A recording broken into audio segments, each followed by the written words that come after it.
Bueno, ahí está nuestro Desintoxícate, ¿no? Que llega gracias a Toyota y nos acompaña ya Fiorella Garay. Sí, Fiorella Garay es jefa de Asuntos Públicos del área legal y de Asuntos Públicos de Toyota, ¿verdad? Sí, ¿Oficina legal? ¿Área legal? Área legal. Área legal, perfecto. Bueno. Además, perdón este momento, sí. porque nos va a traer buena suerte porque llega embarazadísima y eso siempre trae suerte, así que nos está así, ¿no? Dos entrevistados. Niño, niña. Sí. Varón. Hombre, muy bien. Esperemos que nos traiga suerte, puede estar el segmento. Que la criatura... Es la primera embarazada que pisa el estudio. Es verdad. Ah. Y de hecho van a ser en un mundo con muchas posibilidades, con mucho potencial. Ojalá, si porque este segmento precisamente tiene que ver con eso. Desintoxícate, porque queremos desintoxicarnos, queremos tratar de aportar ideas para limpiar nuestro entorno, limpiar la naturaleza, limpiar la ciudad, limpiar la atmósfera, limpiar el aire, porque eso es algo que necesitamos, sobre todo en un contexto en el cual la COP30 está cerca, muy cerca. Se va a desarrollar en noviembre esta conferencia mundial en el que prácticamente o casi todos los países y los gobiernos del mundo van a discutir sobre cómo darle sostenibilidad al planeta. Y ahora vamos a hablar con nuestra entrevistada representante de Toyota sobre eso, ¿no? Porque una forma de contribuir con ello es darle a la ciudad sostenibilidad en cuanto a la movilidad y en cuanto al tránsito. Y hay muchas preguntas porque las políticas sobre movilidad, en realidad, vemos, no sé si dan resultados o no dan resultados. Así que, doctora Fiorella Garay, mucho gusto. Gracias por estar aquí. Bienvenida a Epicentro. Gracias por la invitación. No, gracias a usted. A ver, se habla, bueno, es lo que decía Daniel, ¿no? Además, la imagen que muchos tenemos, por ejemplo, es de la avenida Bancay, cuando uno va al centro de Lima a hacer un trámite, o al Mercado Central, o camino al Congreso, a la Fiscalía, donde fuere, y esa contaminación que está pegada a todo lo que se mueve, ¿no? Como una de las alternativas para desintoxicarnos es la electromovilidad, ¿no? Los coches eléctricos, para entendernos, ¿no? ¿Cómo está avanzando esto en el país y qué obstáculos enfrenta esto de la electromovilidad, ¿no? Porque en otros países está empezando a arrasar o ya ha arrasado. Sí. De hecho, en Perú este tema ya se viene desarrollando hace muchos años atrás. De hecho, hay intención del gobierno de tocar, porque sabemos, como mencionabas, que hay un compromiso ambiental que tiene el Perú por el Acuerdo de París, o sea, se han firmado documentos, o sea, Perú está siendo observado también sobre qué está haciendo para mejorar la calidad del aire en Lima, que es uno de los países más contaminados, el segundo país más contaminado, ¿no? A nivel mundial. Ya a nivel mundial. Y de hecho, lo que se viene trabajando, tanto el MTC, ¿no? El MINAM también, es de educar, ¿no? Tener primero levantamiento de información sobre qué medidas pueden tomar otros países, además, como mencionabas, a nivel regional. De hecho, ya se han elaborado políticas públicas orientadas a otorgar incentivos para vehículos privados, transporte público, flotas, renovación de flotas del gobierno con vehículos con mejores tecnologías más amigables con el medio ambiente.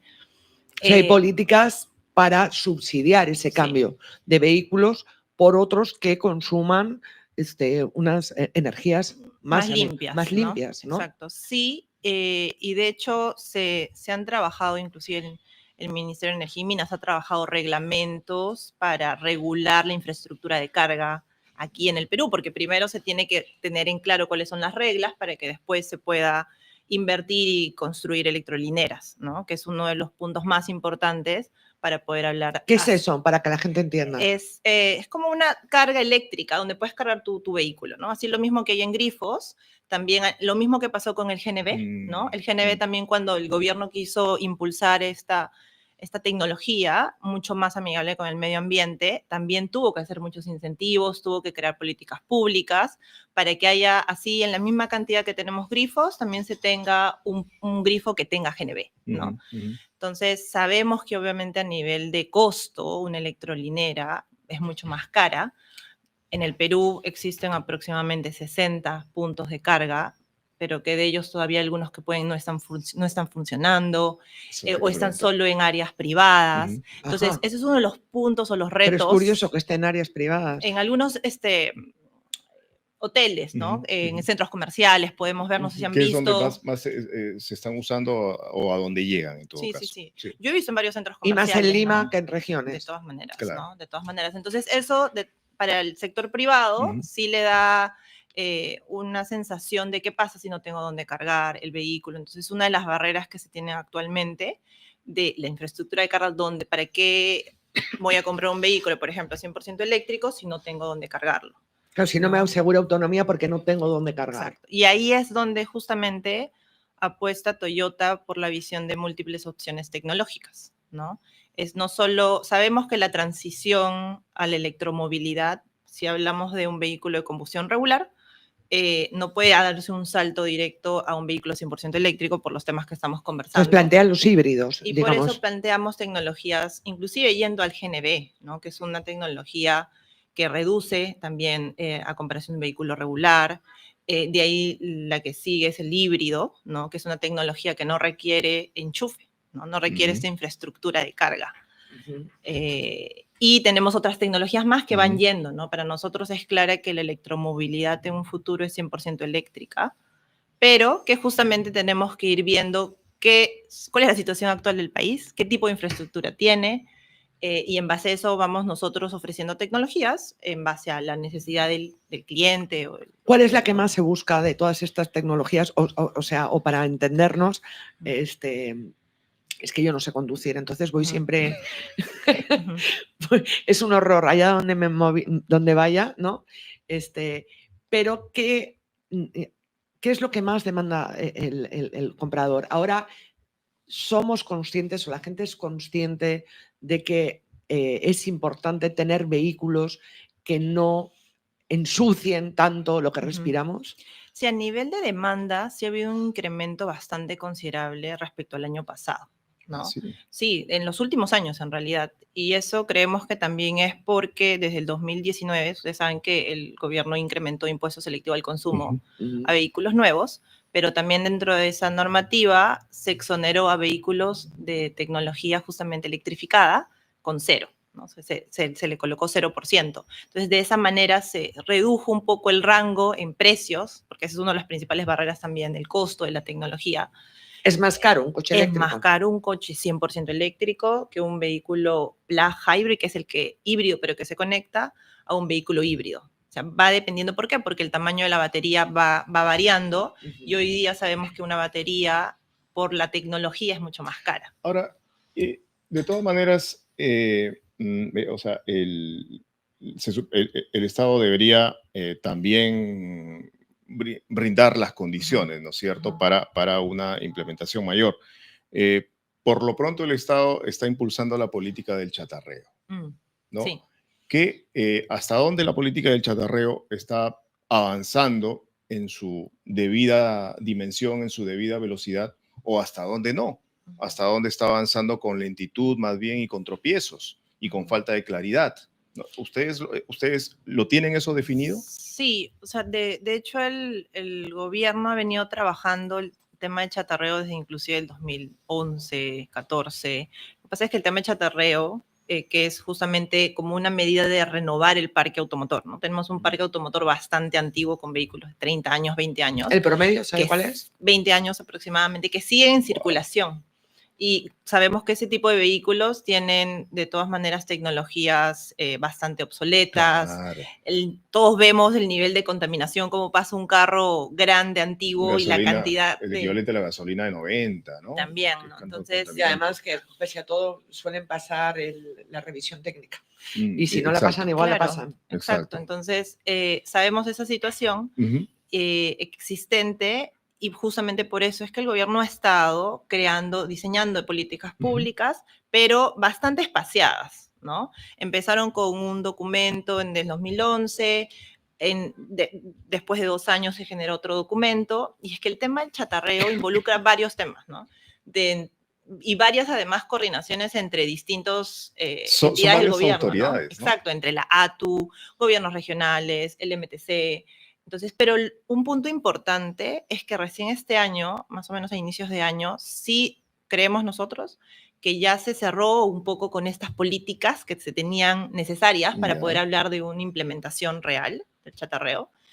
Y se publicó esta metodología de cálculo, que era lo que más se esperaba, que es cuánto yo te voy a dar a ti Ok. si tú quieres dejar tu vehículo, ya sea para retiro definitivo Sí. o para una renovación. Ujú.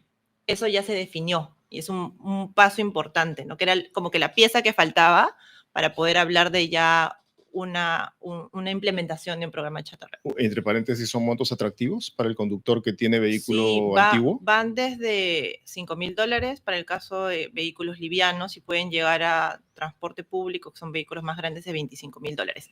Obviamente eso va a depender de la antigüedad, de qué tipo de tecnología tú estás cambiando, Ujú, ¿no? La idea es que dejes un vehículo de diésel por uno eléctrico, o por claro, uno AGNB, y va variando, ¿no? claro.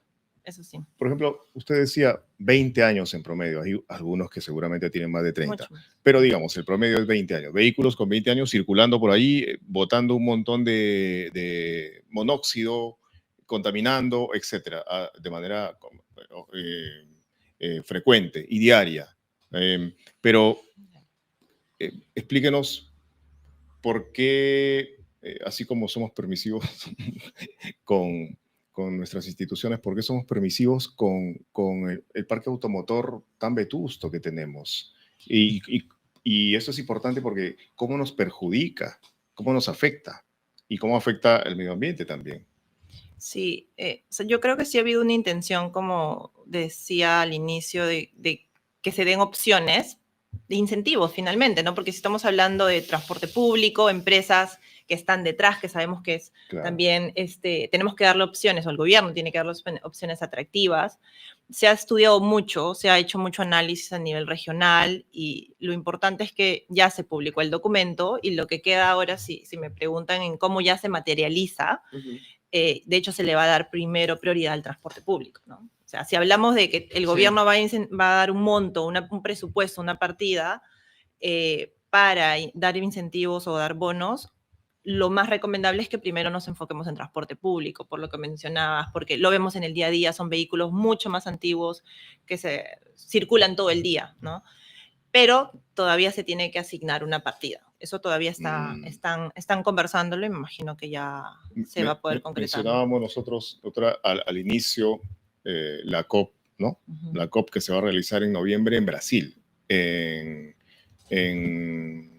qué ciudad? ¿En la COP? Me perdí. Ya me no lo perdí. recuerdo. Bueno, pero en Brasil. Sí. Pero, ¿cómo debemos llegar? O sea, a la COP, ¿con qué compromisos? Y porque al 2030, ¿qué compromisos y qué soluciones debemos ya haber implementado para ese año? Uno de los puntos es el tema de chatarreo, que, como Ujú. les decía, a nivel normativo de políticas ya está. Lo que queda es hacer esta asignación de presupuesto, y por otro lado, nosotros creemos, justamente por lo que estamos conversando ahorita, que es lo que la mayoría de personas ven en el día a día, estos vehículos grandes que están circulando en el Belén. centro de Lima, Ujú. es otorgarle incentivos, ¿no? Que permitan, cuando se haga algún tipo de renovación, se pueda obtener una... Pues sabemos que esa tecnología es bastante cara, ¿no? Ya sea Sí. vehículos eléctricos o híbridos, o tecnologías distintas a la de combustión regular. De todas maneras, sí, el gobierno, de alguna manera, y pensando también entre, si vemos desde el punto de vista más macro, al final son ahorro en costos de salud, ¿no? Si nosotros empezamos a incentivar, a dar ciertos incentivos a estas tecnologías para un transporte público que creemos que se tiene que priorizar ahora, si el gobierno voltea a ver el tema de las enfermedades que se están evitando con este tipo de renovación del parque, Claro. al final hay una compensación, ¿no? Entonces, en términos pragmáticos. Bueno, necesitamos desintoxicarnos. Desintoxicarnos y respirar más limpio. Más limpio, sí. Justamente la última consulta, y es importante, ¿no? En términos de movilidad sostenible, que proponen, ¿no? ¿Qué proponen o qué proyectan de aquí al 2030? En el corto plazo y en el largo plazo también. ¿Qué proponen ustedes como Toyota? Sí, de hecho nuestra propuesta sigue siendo múltiples opciones tecnológicas. De hecho, creemos que para el 2030 todavía vamos a continuar vendiendo vehículos híbridos, el plug hybrid, que es el que se enchufa, y también el eléctrico. Solo que la proporción de las tecnologías va a ir variando. Mientras más pase el tiempo, como decía al inicio, las baterías van a ser mucho más baratas, entonces más personas, y tal vez la infraestructura de carga para ese entonces, si hablamos del 2030, va a estar mucho más desarrollada. Más personas van a seleccionar vehículos eléctricos que tienen un mucho menor porcentaje de contaminación, pero eso se va a dar de manera paulatina. Sí, o sea, claro. A nivel de híbridos sí creemos que va a seguir siendo una cantidad importante, de aproximadamente un estimado que hablábamos era 8.000 vehículos híbridos, aproximadamente 300 eléctricos, pero todo esto va a ir cambiando en base a justamente lo que conversábamos, ¿no? Cómo va mejorando el contexto del país a nivel de políticas públicas, a nivel de infraestructura de carga. Y de conciencia, ¿no? La búsqueda de otras energías de todo el tiempo, de exacto, energías más limpias. Pero lo importante para nosotros, si estamos hablando de hoy en día, porque como mencionamos, el compromiso que tiene el país de cara al tema ambiental, es hoy qué estamos haciendo. Y hoy lo que estamos ofreciendo son los híbridos, que es una solución inmediata, ¿no? Y a futuro, y como decíamos, siempre lo mencionamos, tenemos las tecnologías disponibles y esperamos también que el mismo mercado, el mismo consumidor final, identifique, ok, esa es la tecnología que hoy en día me da mayor seguridad y además es más accesible, ¿no? A nivel de costo. Y eso va a ir cambiando en los próximos años. Muchísimas gracias, doctora Fiorella Garay, de la Oficina de Asuntos Legales de Toyota Perú, o Toyota del Perú, por esta explicación, ¿no? Y esta introducción al tema que es clave y es vital, ¿no? Sobre todo por los compromisos ambientales y por las exigencias ambientales. Vamos a preguntar ahí a algunas autoridades a ver cómo van esas decisiones. Sí, porque hay que saber, ¿no? Exacto. O sea, porque al principio todo cambio a veces genera un poco de temor, reticencia, ¿no? Y lo que hay es que saber, ¿no? Poner en blanco y negro, mira, esto contamina esto contamina lo otro. No, y un coche... nosotros queremos informarles también a la ciudadanía ¿Qué alternativas hay? ¿Qué hay? Pues a ver en qué están avanzando. Claro, ¿no? que sí. Y vamos a echarle un ojo al chatarreo, a ver si está siendo dirigido debidamente, impulsado debidamente, y nos vamos a dedicar a ello. Doctora Garay. Muchas gracias. Muy amable. Gracias. Esto ha sido nuestro espacio Desintoxícate. Desintoxícate. Gracias a Toyota. Gracias. Gracias.